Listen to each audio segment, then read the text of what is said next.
Do you wonder if others are dealing with the same project management challenges as you? Not sure where to turn for guidance and leadership? Office hours are in session as we discuss project management and PMOs with global leaders, hearing their story and learning their secrets to success. Our goal is to empower you and help you elevate your PMO and project management career to new heights. Welcome back to Project Management Office Hours with your host, PMO Joe. Welcome, everyone, to Project Management Office Hours. We're the #1 live project management radio show in the U.S., broadcasting to you from the Phoenix Business RadioX studios, and we're in Tempe, Arizona. I'm your host, PMO Joe, and for the next hour, we'll be talking project management, Curvebenders, and a whole bunch of other different topics with our special guests. Before we get into the show, just want to mention today is one of my favorite days of the year. No, not because it's April Fool's Day, but it's opening day of Major League Baseball season. How exciting is that? Unfortunately, as a Boston Red Sox fan, their game was postponed today. That could be the way their whole season will go. But it's nonetheless exciting to see the sport that I grew up playing as a child and had dreamed that one day I'd be a Major League Baseball player. Unfortunately, didn't quite make it, but here I am as a fan of that. So hope everybody gets a great opportunity to root for their favorite team this year and maybe actually get out into the stands and see some baseball in person. Also excited to announce that the PMO Leader, the new global community website, is in the middle of our launch week, and we're having a bit of a party all week. And we're going to culminate that tomorrow with a live Q&A panel discussion at 12 o'clock noon Arizona time. Members on that panel include Peter Taylor, who is PMO Influencer of the Year last year, Marissa Silva, the Lucky PM, Fatima Abuchi, who is the Australia PMO Leader of the Year last year, Eileen Roden, who is one of the co-founders of House of PMO, and myself. So getting the five of us together, I have no idea how that's going to go. But it certainly will be fun and entertaining. So encourage all of you to go out to thepmoleader.com to register for that event. And as part of launch week, we've been doing random giveaways for some goods and services that have been donated by members within the PMO Leader community. And right before we went on air, I did a couple of random items. So ITM Platform is a PPM platform system out of the UK, and they are out on the PMO Leader site, and they have offered up a free subscription to their service. And Gabriella Papp, you are the winner of that. So Gabriella, if you're winning, congratulations. If not, we'll be in touch after the show.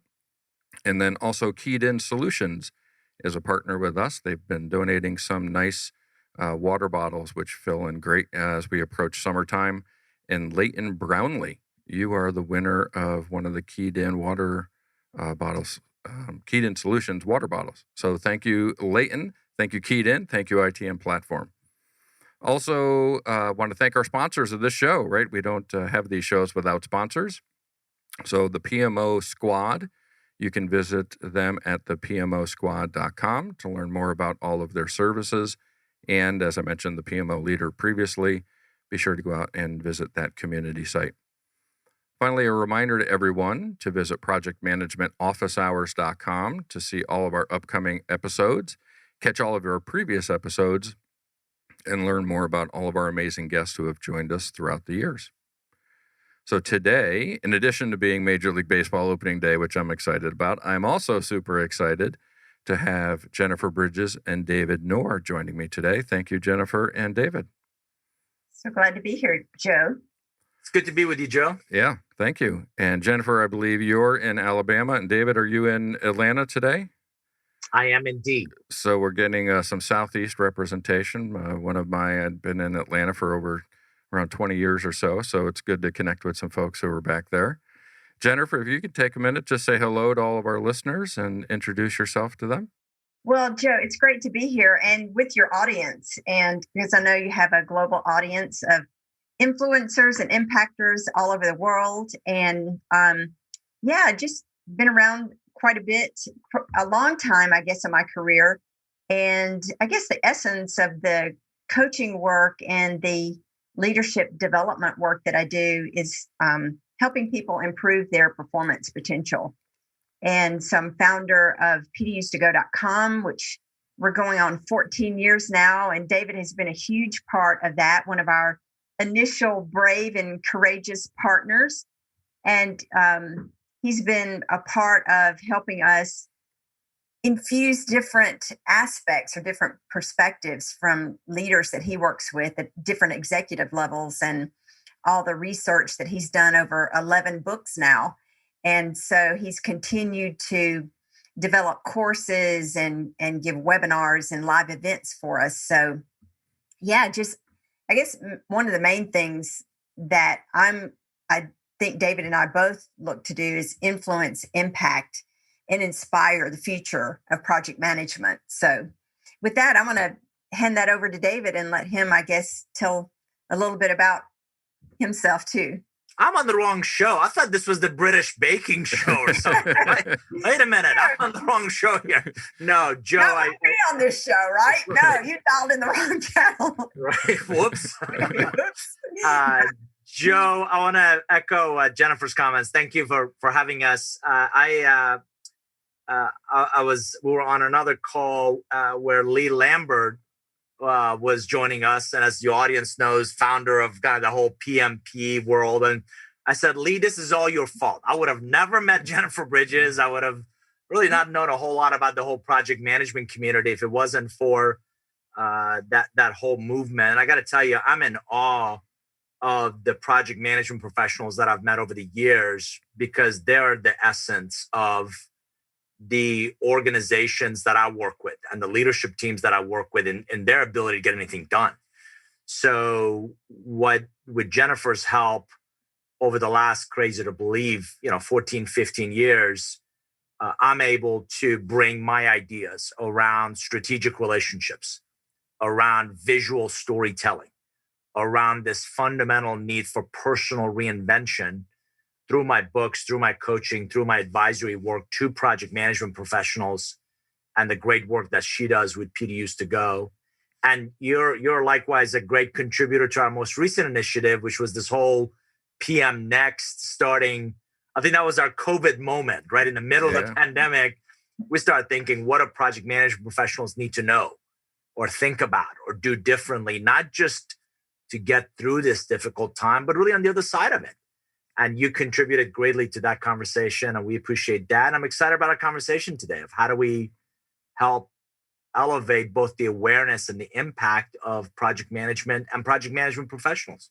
Yeah, thank you both so much for joining us. And Lee's been a guest on the show. We've talked. It was great. We had Lee on with the woman who's responsible for the PMP today within PMI. So we did the journey from the PMP origin to current modern time with all the changes that are upcoming and what's it look like in the future. So we always value contributions from Lee, and certainly with both of you. You mentioned PM Next, and Jennifer and I were talking again before the show. We had announced some giveaways, and Jennifer has offered up. We'll be doing a random giveaway we'll add into our mix for the PMO leader, where we'll give away one seat to a PM Next course. So thank you, Jennifer, for offering that up. Very gracious and very much appreciated. Now, David, as part of this, we haven't talked about any of this before the show. So this is all live, and it's all first time. It's random. This is what's happening here. Improv at its greatest. I think that's what project managers do best, right? You had put in your bio that you'd come over from Iran with $100 in your pocket. And I didn't know any of this before I read that a week or two ago when I saw it on your bio. We had a guest on, Amira Mahazahari, who was also from Iran. She was on earlier this year, and she had talked about growing up. She was born during the revolution and the war with Iraq, and how that impacted her life, and eventually her family had to escape to Australia. And after that, we started calling this show The Humanity and Reality of Project Management, because we're all impacted by life. Right? I mean, we're all project managers and we're business leaders, we're professionals, but we're human first, right? We're people first. So enlighten us, tell us the story of how someone from Iran with $100 in their pocket makes it to the U.S. and then has the success of 11 books, your own business, and so much more after that.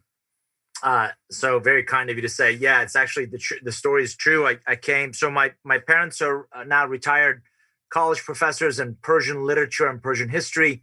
The old regime had an exchange program. So in 72, we went to Kuwait. We spent the next 10 years on 6 different Middle Eastern countries. And I used to speak fluent Arabic as a child.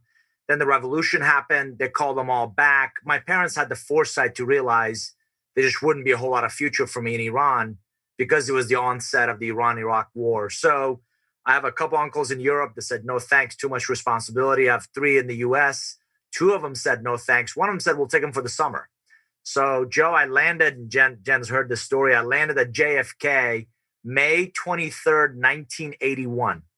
So this May will be 40 years with a suitcase, $100, didn't know anybody, and literally didn't speak a word of English. And at JFK, I had a badge around my neck that said, put this kid on an Eastern airline flight to Atlanta. And he literally doesn't speak any English. So got here, lived with an aunt and uncle that I hadn't seen since birth. My aunt took me to a local elementary school. We got the 1st through the 12th grade, 1st through, I think, 8th or 9th, 10th grade English books. And I had tutors for better part of 2 years. English, believe it or not, some of your audience may recognize is one of the most difficult languages to learn because of all the exceptions. To date, I don't know what a dangling participle is, but if it's dangling, is there a reason we can't fix it? Because I've got access to a Home Depot, right? We can just go buy the material we need, right? So, but I came here, I finished school here, I got my Eagle Scout here. And I got to tell you, I despite the bad rap that immigrants may get, number one, I've looked around. There's not too many Native Americans walking around, right? So we're all immigrants in some shape, form. Number two, this is still the greatest country on the planet.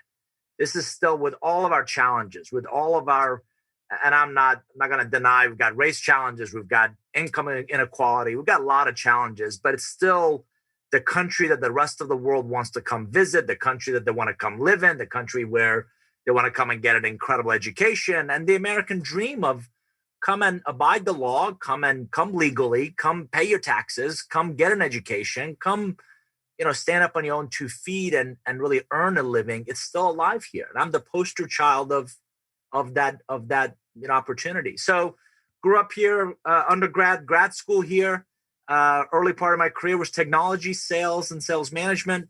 The second phase, for your audience, I'm actually 95 years old. I look fabulous for 95. Second phase of my career was really technology for consulting and private equity. And for the last 19 years, I've had my own practice of advisory, education, coaching, and speaking. And making an impact, right? That's learning from all of our past experiences and how we can make an impact. And speaking of making an impact, you mentioned PM Next. Jennifer, where did that come from, right? I mean, David gave a little bit of the backstory on that, but how did that come to fruition? And it's certainly a collection of a lot of people that were involved. And tell us more about PM Next and what that's all about.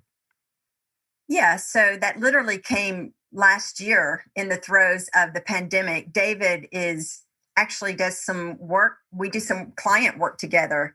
And so we were talking about some things, and all of a sudden things started changing, upon the lockdown, and projects started canceling. And I think he was advising his clients, and then I was coaching mine. And we both saw common themes of what people were struggling with.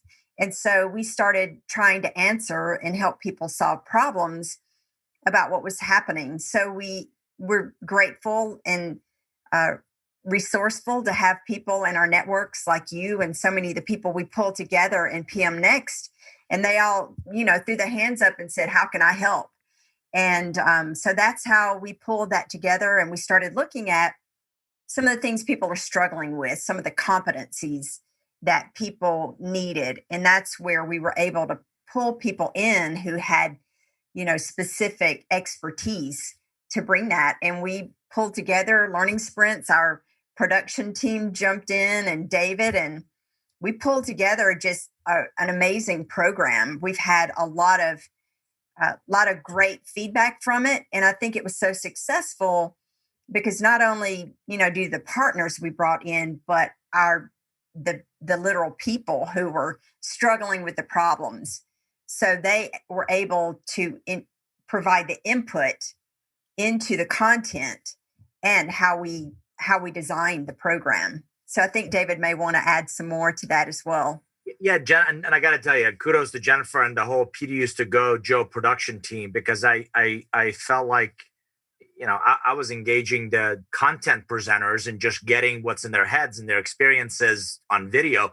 Jennifer and her whole team took over and really produced some 60 hours of just great content and reflection and exercises and how to really implement the ideas. And Joe, I got to tell you, one of the challenges that I see in the project management community is everybody knows there's, rungs in the ladder, and you got to start with rung one and work your way up. And that's great. What I see in the market is more of a lattice where it's not those rungs of the ladder. And you're getting people that have, they've heard of project management, not leading project teams, right? So they're coming from the business side, or they're coming from, running a P&L or a different environment, and they don't speak project management. So one of the things Jennifer and I talked about was I thought it was critical to bring insights and real hands-on experience like yours, like Lee Lambert's, like several others that Jennifer kind of knew through this community together, as well as people that I think the audience had never heard of.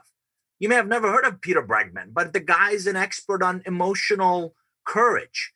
You may have never heard of Charlie Pepperelli, but the guy's been a startup and an investor for a whole bunch of years. So bringing different perspectives of leadership and strategy and visual storytelling. And, I had to do a few, not had to as in like Jennifer put a gun to my head, but yeah. I was excited to do it and contribute to the series as well, not just kind of host the, others. So I think the combination of great practices both within the community as well as insights from outside of it really made the content fresh and interesting and different than what a lot of project management professionals may have heard in the past. And it's noontime out here, and I hear Charlie Pepperelli, and it makes me think he's making pizzas, right? It's a great pizza name, right? It is. You would be delighted to hear his Italian, so it fits. Now, you mentioned this started up during COVID, and COVID's been a struggle for a lot of people, and both professionally and personally. And we always, with circles, when I get together and talk about friends, one of the questions is, hey, do you know anybody who's been impacted by this? While there's been tremendous amount of loss, it's still a small percentage in the population. So oftentimes nobody has been impacted by that. But Jennifer, I know that's not quite the story with you. And we had talked about this, and you're certainly okay talking about your story and how you've been impacted by this. Do you mind sharing that with the listeners? Yeah. So I guess to back up a little bit. So I'm from out of Atlanta. And so my mom who was 81, lived in Alabama. So for many years after my dad passed, I've been trekking 4 hours pretty excessively between Atlanta and Huntsville, near the Space and Rocket City, to support my mom. And then when COVID happened, I really spent more time in Alabama to be in support of her. So just very protective of everything I did, just making sure, she was taken care of, but we watched, who came in, where I went, and complying. I'm a big compliance person. So anyway, so we made it through almost the full year. And unfortunately, she was impacted by COVID and passed away February 5th, very suddenly. And it just really made me realize, just us as leaders, we lead teams, not only my internal team, support of PD Used to Go and other things I do, but other teams that we support. Really made me think of brought real clear awareness to our team members, people I work with, and just having compassion about what people are going through behind the scenes. Because I would say, the people who are closest with me, David and I work closely together. He knew, but the other people I, support thousands of other people probably really didn't realize what was going on behind the scenes. So I think my lesson of that is just having more compassion with the people on my team, the people I work with, because I may not know exactly what's going on behind the scenes of that. And then now through the passing, through any loss, you go through grieving and the loss. So, there's that we have to remember what's important. Like, so when we're really driving like a milestone or a deadline, really stop and think, okay, what, is anybody going to die if we miss that milestone? Like, do I need to? So it's a balancing act for us as leaders to really think about and how to nurture our teams and ourselves. Well, and certainly sorry for your loss and how it's impacted you, but bringing awareness to that, I think, is helpful for all of us because we're working remote, right? So we don't get to interact the same way with our fellow coworkers or leaders as we did in the past. We don't know the struggles of working from home or certainly dealing with the pandemic. Yeah. So thank you for sharing that with everybody. And I think calling for everybody to be more compassionate, to understand the unknown, to maybe take a moment and ask somebody that you wouldn't have asked otherwise, hey, is everything okay? Is there anything I can help with? Yeah. Is there anything we need to be able to do differently? If I could add on to that, is like one of the sessions, Erin Thorpe does a great, her focus is on the empathetic leader. So that really brought that to home. So in addition, I have a young team that supports PDUs to Go. And one of our members during this production of PM Next, so we're grinding out content, producing this program, and she and her husband both get COVID. They have 2 small children, one of which is special needs. And they're keeping their kids at home. And it just was a very stressful time, not only for her and her small family, but my entire team, is a young team with children and having to deal with, are they in school today? Are they back home today? Are we having to learn how to teach our children math or, what are we doing today? So I think really this past year has helped us think about how we're doing work on multiple levels. Yeah, there's certainly an understanding of the work-life balance maybe has more meaning. And David, work-life balance, work-life blending, those are two themes that you talk about in your new book. How do we differentiate between those two? Yeah. So by the way, very quickly, I met Mama Bridges and she was awesome. She was just a cool lady and a lot of what Jennifer is about and her kindness and her heart, I think, comes from Mama Bridges. So may she rest in peace. Thank you, David. So Joe, for a long time, I've believed work-life balance is a fallacy and it's a struggle because I don't know about you. I've been on vacations and I'm thinking about the work that's piling up. And I've been at work and I'm thinking I really want to go be with the family, right? So it's just this tug of war that just pulls at all of us, right? And again, I'm sure your listeners don't do this, but we've all been on vacation where we see the guy, poolside with his laptop, right? So I just think that struggle between what I call our professional obligations and our personal aspirations is a struggle. So what I've tried to practice for almost 20 years now, and you're right, I wrote the entire, I think, first chapter in Curvebenders about work-life blending, which is how do you find ways to integrate what you feel like you have to do or what you want to do professionally with where you rather be, right? And how do and Jennifer knows this, and I want to give your audience a couple examples. I ride motorcycles. And I got to tell you, I could have the worst day. I get on a bike, I go 2 miles, and it just all melts away, right? Yeah. By the way, remind me to remind me to tell a story of Punch It when it comes to Jennifer Bridges, right? Joe, that's the story you and your audience are going to want to hear. There's a David version and a Jennifer version of this. So I ride motorcycles. So once a year, at least, I try to go on long extended trips. We're talking week to 10 days. So several years ago, I rode the entire Route 66 from Chicago to Santa Monica Pier. It's like 4,000 miles. Pre-pandemic, I rode 10 days in Tuscany, where I flew to Milan, rented a bike, and we rode around for 10 days. So I love doing that.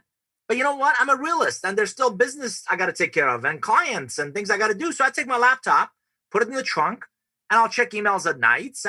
So I integrate what I want to do with some of the things I need to do. So years ago, I became very protective of my weekends.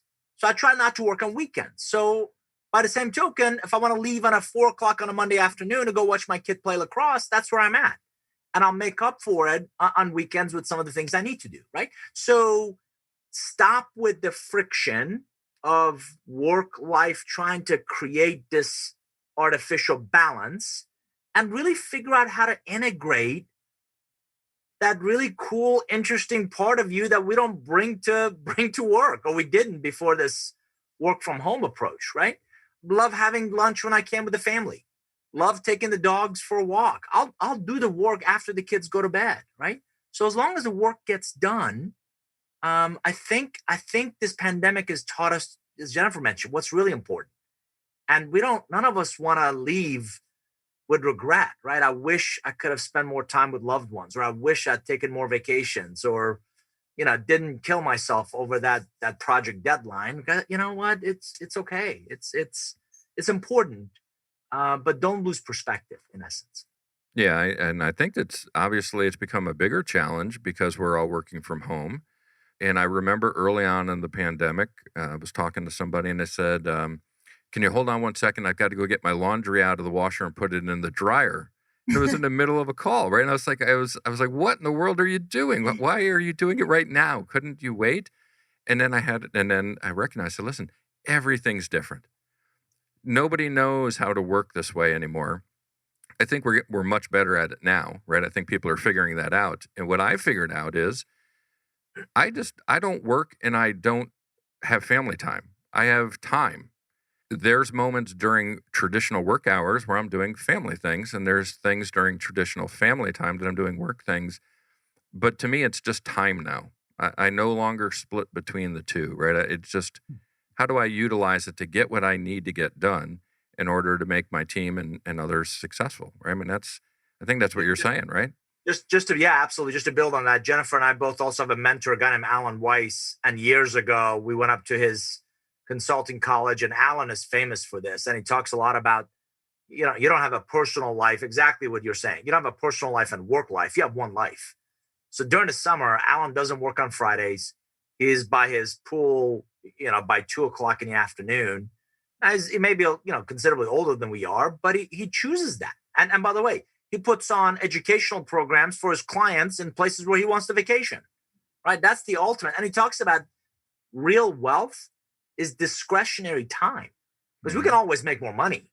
We can't get that time back. Right. So yeah, getting your priorities and your aspirations and the things and again, Joe, for me, you, Jennifer, it might be a little easier because we're all entrepreneurs, and in some ways we control our own schedule and destinies and how much we want to work. That may not always be the case for those that are employees of organizations. By the same token, you're exactly right. I think, and Jennifer and I talked about this pandemic has opened the eyes of many managers and leaders of how incredibly productive we can be. Do you really care that I don't spend 2 hours in a commute, or, I wear shorts as long as I'm professional, business above, party below, right? If it's shorts underneath, do you really care? Right. And what, or do you care about the quality of my work? Yeah. And that I am productive and I am putting the effort to create outcomes. Don't confuse output with outcomes. I think most organizations benefit from the outcome, which again comes from this idea of work-life blending that I wrote about in Curvebenders. One of my favorite TV shows currently, it's a nothing show, but it's Ride with Norman Reedus. right? And he travels the world riding a motorcycle, and he brings along a celebrity, and they just take 3 to 5 days, and we, the viewers, get to see these amazing countrysides. So, David, I think you need to get your own show, Ride with David Nour, right? And let us know. Joking aside, I've been, as you heard my story, I've been in this country for 40 years. Yeah. I honestly think I've seen it for the first time in the last 10. Because when we travel over it, obviously you don't see it. When we even drive, most of us take the highways. Jennifer's got Atlanta to Huntsville, down to, she could do it in her sleep. I-20.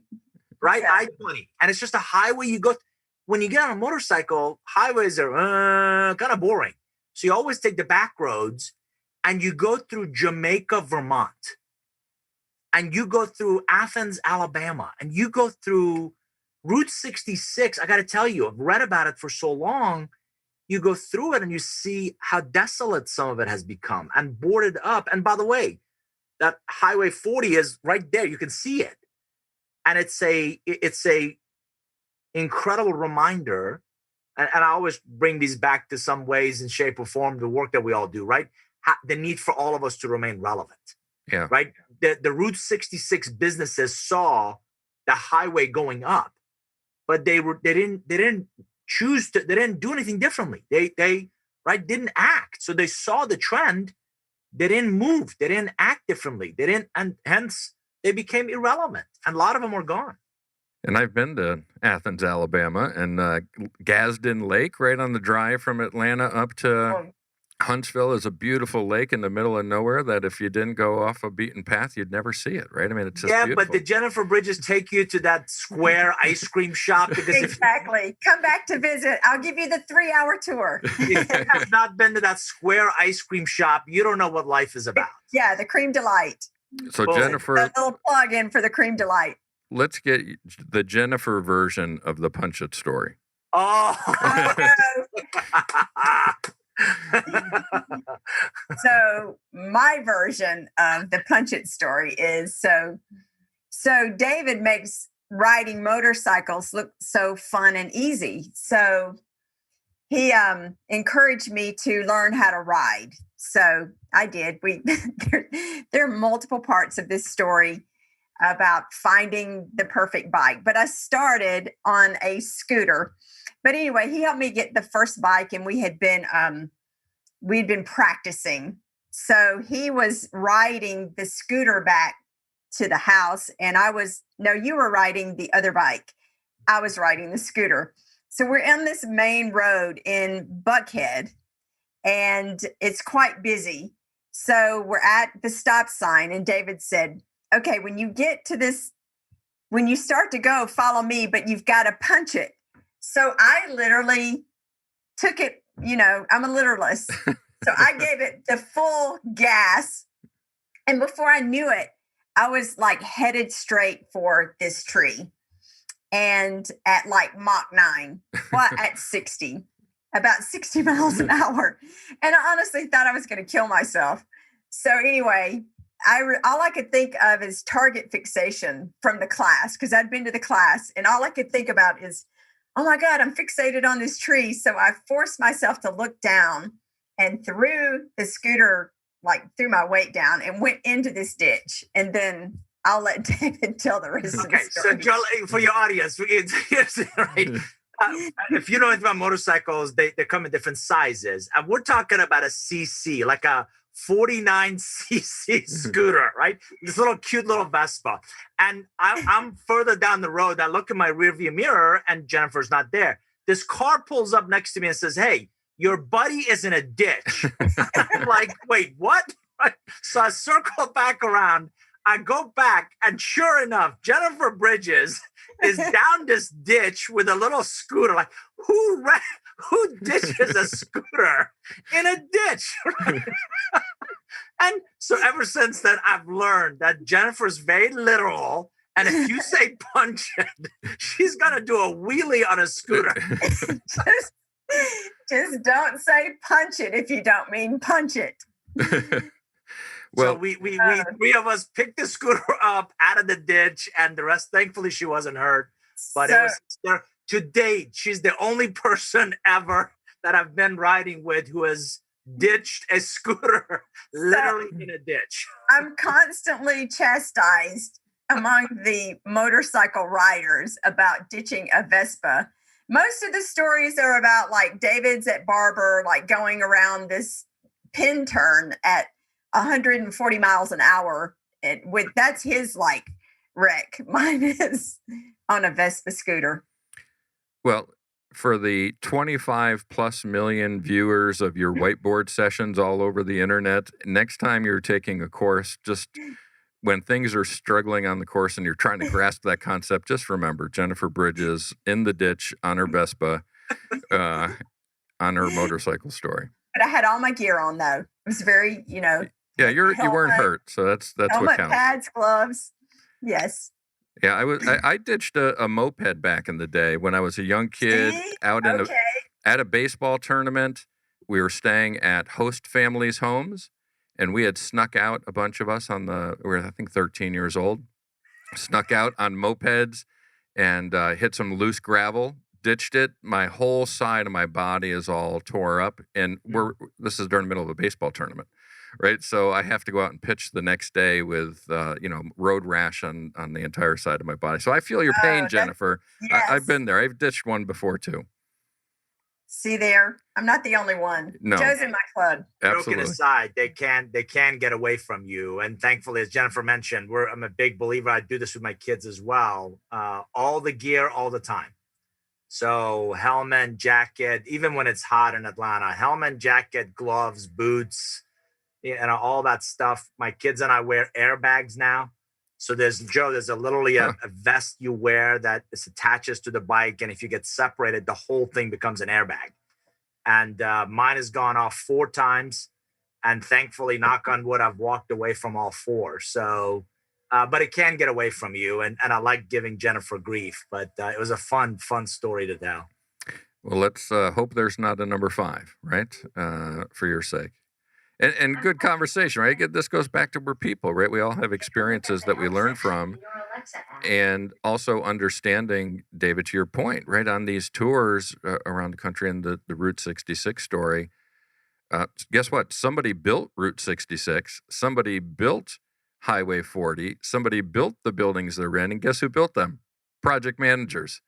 So we're building the world, one road, house, project, software system, whatever it may be at a time. That's our contribution to all of that. So everybody be aware of that, right? And learn from those experiences. The other thing, in your background, I can see, David, is Curvebenders back there. Interesting title. You have 11 books that come out. I guess this will be book number 11. What's the backstory behind that? What is Curvebenders all about? Sure. So Curvebenders, at their essence, so just high level, Curvebenders are some of your most strategic, most valuable relationships. Joe, it takes me about 4 years to research and interview and kind of get ideas together. At some point, you feel like you've said enough, you've coached enough, you've talked enough about an idea, you have something to say. So yes, you're right. This will be book number 11. It's actually coming out later this month. What we did is, I'm 53. I figured I'll retire when I die. So in thinking about, and I'm always curious about, what will the next decade of my work look like? So for your listeners, and Jennifer and I have had this conversation as well, right? So what will the future of our work look like? Well, what the pandemic showed us is disruptions don't just disrupt the way we work. As she mentioned, God bless people with young families, right? It disrupts the way we work and the way we live. And we're all cooped up, the way we play. And in some ways, the way we serve or we give to others. So we embarked on this journey. We've researched 15 forces that, by the way, this pandemic is one of them, that we believe will continue to create headwind, tailwind, or turbulence in our lives. So most of my clients have figured out how to navigate their way around this pandemic. Their concern is the next one. What if it was cyber? Well, God forbid, what if it's a natural disaster, right? So in the face of constant disruption, the only thing you can do, since none of us can predict it, if we could, I'd be on the next flight to Vegas, right? Yeah. Is to plan for it. So how can you plan? How can you continue to learn and grow? And both of you do a phenomenal job in really engaging project management professionals and really elevating their thinking, elevating their knowledge. So I'm a big believer of micro learnings. Whereas Jennifer mentioned these ideas of learning sprints, where you quickly learn something, you apply it. And Joe, what that does is it creates this non-linear growth through which you can reinvent yourself. Now, I've always believed that my life's work, last 20 years, has been around this idea of relationships. And my premise in this book is that a few of your most valuable relationships accelerate your growth, accelerate that journey. And beyond helping you with a project or an initiative, they profoundly impact who you become as a manager, as a leader, as an executive. And a really good way to think about this is talk to anybody you like, you respect, you trust, and ask them who's shaped the person they've become. And they'll typically name one or two people in their backgrounds. It could be an old professor or a great boss who demonstrated a vested interest in their success and really took them under their wings and didn't just teach them about PMP. They taught them how to be a human being and how to, as Jennifer mentioned, Aaron Thorpe's session on how to be more empathetic as a leader, how to demonstrate more courage, how to create a small gap between how you feel and what you say, so you don't say the wrong things at the wrong time that you're going to regret, right? So all of those attributes are put in these amazing relationships I call curvebenders. It's fascinating. And that's why I love hosting this show, is because I get a front row seat to my own mentoring session, right? Every time I have a show. I'll be 53 on Monday, so we're pretty close here in age, David, and it's probably similar experiences. And about 2 weeks ago, when somebody asked me that question, the answer is always my high school baseball coach was the first person that curved, right, my trajectory. And about 2 weeks ago, I got his phone number and reached out and sent him a text message, and we had a great weekend worth of texting and catching up over time. And his grandson now is a baseball player for Boston College, and as of last weekend was leading the nation in total bases, right? He's killing it, and he's a sophomore. So it doesn't matter the timing on this, right? It can be somebody pre your profession. And then, we're here at Business RadioX, and I tell the story all the time. Karen, who's the station owner, I didn't want to be a radio host. I didn't want to host this. I had my own professional consulting firm. I'm out there doing work within the industry, and she just kept pushing me in this direction. And here I am, 30 million plays and downloads later, one of the top 15 PMO influencers in the world. That never would have happened if I didn't host the show and talk to people like you guys. She told the two of us is because you had a face for radio. I mean, well, that part's true. That part's true. Where that's coming from. I don't want to start anything here. I just that's what we heard. The radio part's true, but we're going to go live video on these shows pretty soon, so we'll find out. Maybe the audience feedback will push us back to audio only. We'll see. Or Karen is going to find an on-air, on-video host. I didn't know Joe looked like that. He's got a full head of hair, and man, he's handsome. We'll use an emoji over my face the whole show. Jennifer, how about you within this Curvebenders world, right? Obviously, David's written the book, but you guys work closely together, and you've had a successful career along your journey. Has there been people who've been Curvebenders for you? Absolutely. I mean, again, back to your point of early on, I think some of my initial Curvebenders were in school. So even in, as early as high school, and being in sports in high school, they just all, I think sports has an underlying influence in my life, working with teams and coaching. Now I do a lot of coaching, and I think that had an influence on me. My father was a coach. I think he was a curvebender for me. David mentioned my mom, and I believe some of the values and things I have today came from my parents. And then for sure, along the way in my corporate life, there have been curvebenders. So I love the idea, and I love the David highlighting it as part of the book so that we can be aware that number one, that people have been influences on us. They have been our curvebenders, but also an important part he's bringing to the forefront is how are we being someone else's curvebender? How are we helping someone else along the way? And I know when I started corporate out of college, the environment was very supportive, very mentorship with me coming out of college with the people who I worked with.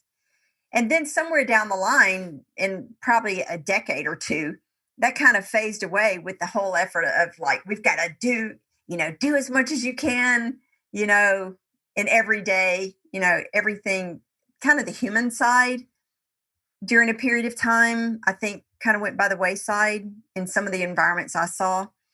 So I think it's bringing more awareness and intentional for us as leaders, like in our leadership roles. How can we be curve benders for the people on our team? How can we be curve benders for the next generation, the new people coming in? So that's a great perspective. And yeah, interesting, we both mentioned back to high school time and coaches and the influence on our life. And we're all coaches to a certain extent on this call. But when we're young, coaching drives us, right? It helps shape us. When we become adults, we think, oh, people who are going for coaching is for people who need help, right? yeah. Why do we have that negative connotation? Professional coaching should be more common, don't you think?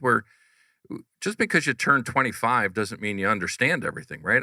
I know I still have mentors to this day that I'm learning from. And I think coaching in the professional sense is the biggest opportunity that we can all take advantage of to accelerate our growth, to be around a coach.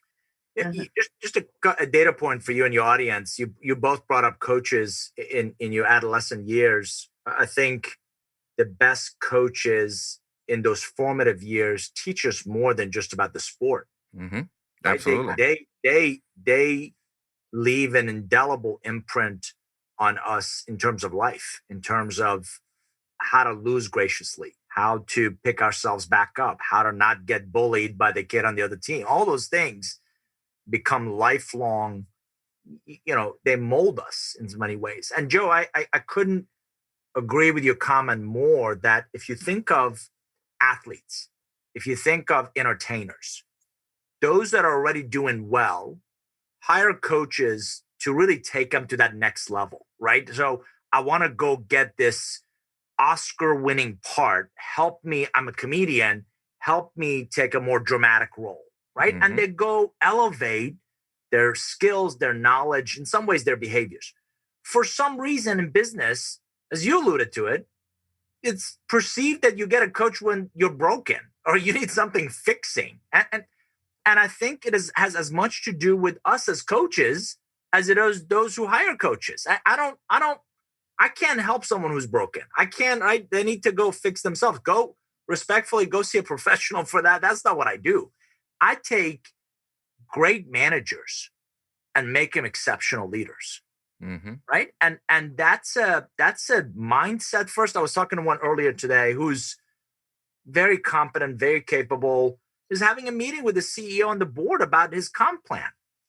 And, early on in our conversation, his attitude is, almost like the chip on the shoulder, right? And you could see it, right? I'm underpaid against everybody else that I know. And I deserve more. And I'm like, okay, hold on, time out, right? You go in with that attitude and it's going to show. And that executive or that board is going to see right through that you got a chip on your shoulder. Nobody wants to be around people that suck the life out of them. It's just not a whole lot of fun. It's conversely, if you lead with this enormous gratitude, I'm blessed.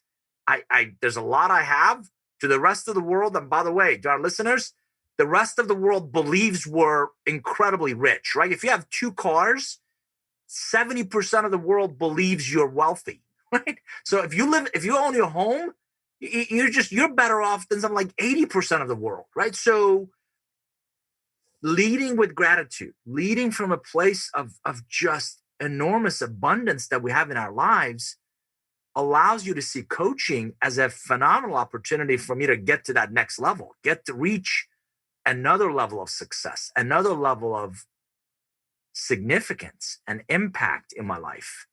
And I think that's something that we as coaches can also help those we choose to coach see, as this is a chance to level up. This is a chance for you to raise the bar on. And I talk about it in Curvebenders, the best version of you.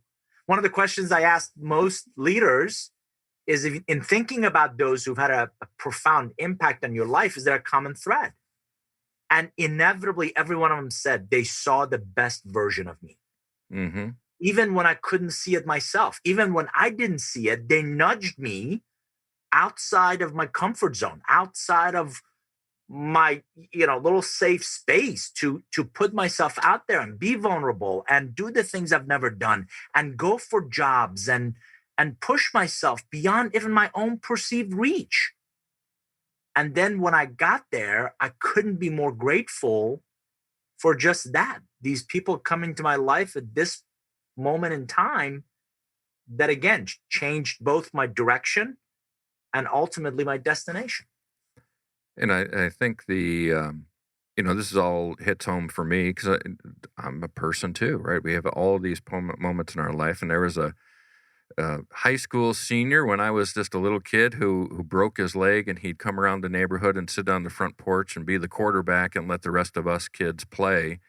And whoever had the best day, he'd reach into his pocket and hand out the 35, 50 cents, whatever change and he had in his pocket. He'd give it to the little kid who did the best that day. And after doing that for a few months, you wanted to be the kid that it wasn't about getting the money, right? It was about somebody acknowledging that you were working hard and giving that to you. So as we grew up and got separated, whatever, and internet comes along, you find this guy out in Texas whose son's playing football, and he passes through Wichita, Kansas every weekend to go catch his son's football game. And guess what? I'm living in Wichita, Kansas at the time. So I'm able to reconnect with that guy, probably 40 years later. And the gratitude part is what you mentioned, David, that I'm commenting on here really is I was able to say thank you because nobody knew back then that he was impacting my life. But I'll think back to those moments today about this high school senior who was just tossing a football to little kids, but making us feel like we were worth something. And that's Curvebenders, right? That seems like the spirit of this book. Absolutely. When you say you had a group of people, kids that you were playing with, was one of them Jesus? I'm just asking. I'm trying to find out, what kind of time frame are we talking about here? No. I'm not that old. I'm 53. Remember he said he's the same as age you. as you. Yeah. So. No, Joe, you're exactly right.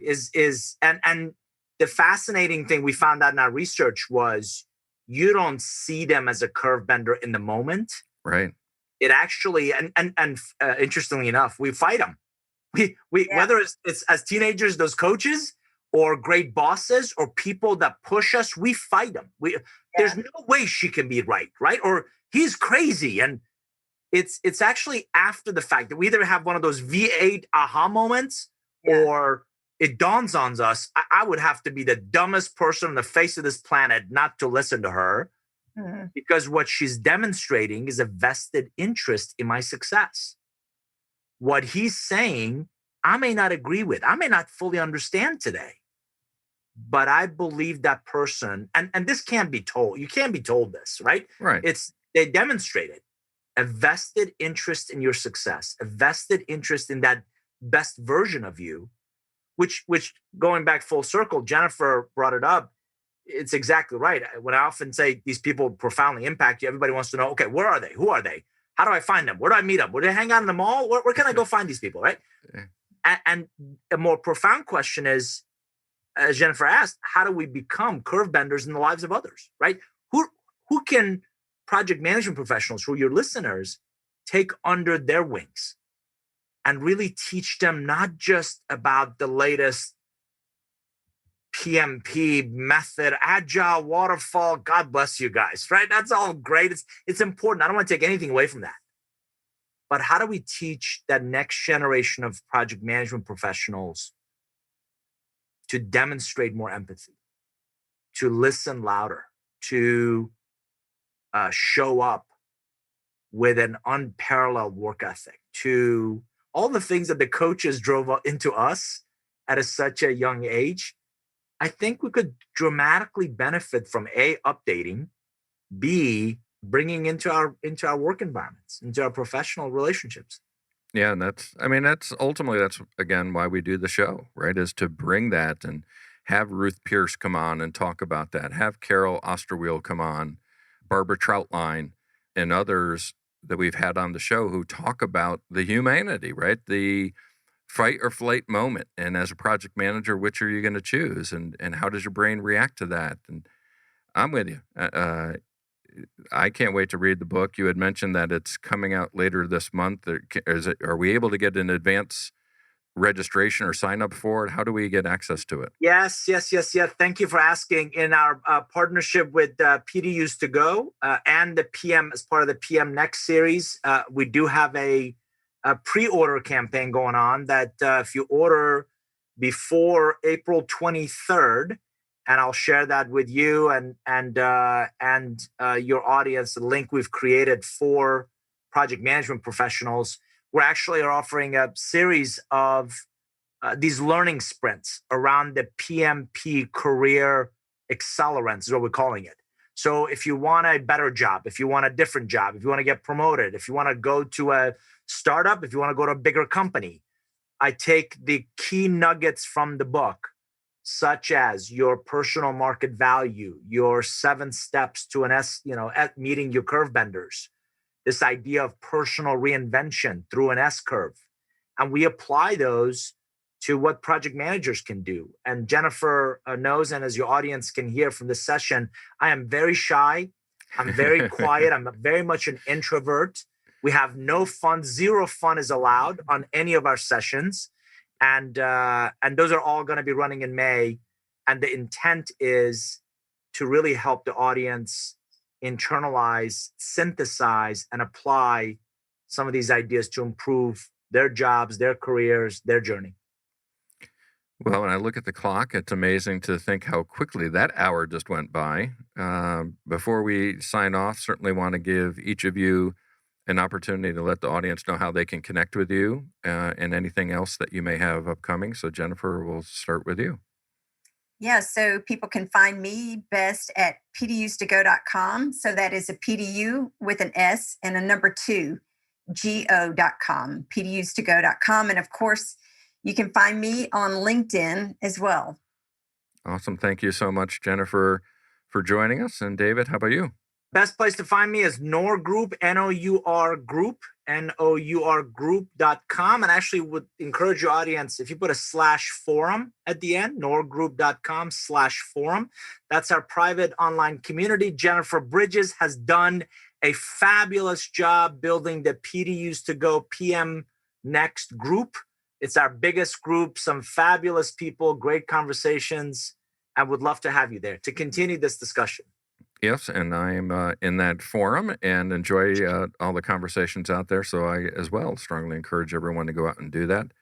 Thank you both for joining me. It's been awesome to connect. That went by super fast. We've only been having one guest for much of this year. So having 2 people, boy, it went by super fast. Well, I couldn't get a word in otherwise. I know. I'm just take over. Take over. So I also want to thank our listeners. Of course, if we don't have listeners, we don't have a show. So appreciate them tuning in every other week when we have these. Be sure to visit projectmanagementofficehours.com to check out all of the great content, the information that David's talking about. We'll have posted out there. We have a great schedule of live chats with industry leaders upcoming as well. Tune in for our next show. Will be Stuart Easton joining us from the UK. We have David Barrett coming on from Canada, Alana Hill, Danielle Torley, Hamotel Weitz, and Daniel Zitter from Israel, Antonio Nieto Rodriguez from Belgium, Karsten Lay from Vietnam. So a long list of distinguished leaders upcoming. And also remember, these shows are recorded and we'll release them as a podcast. So be sure to subscribe to Project Management Office Hours on Apple Podcast, iHeartRadio, Spotify, Spreaker, whatever your platform of choice is. And of course, thanks to our sponsors, the PMO Squad and the PMO Leader. Visit the PMO Squad to learn more about the purpose-driven PMO and all of our project management services. That's it for now. Office hours are closed. Until next time, I'm PMO Joe, and you've been listening to Project Management Office Hours. Thanks for listening to another episode of Project Management Office Hours with PMO Joe. You're not alone in your project management journey. We're here to help you achieve your goals. Subscribe to Project Management Office Hours on your favorite podcast platform to catch all of our episodes and hear industry leaders share their story and secrets to success.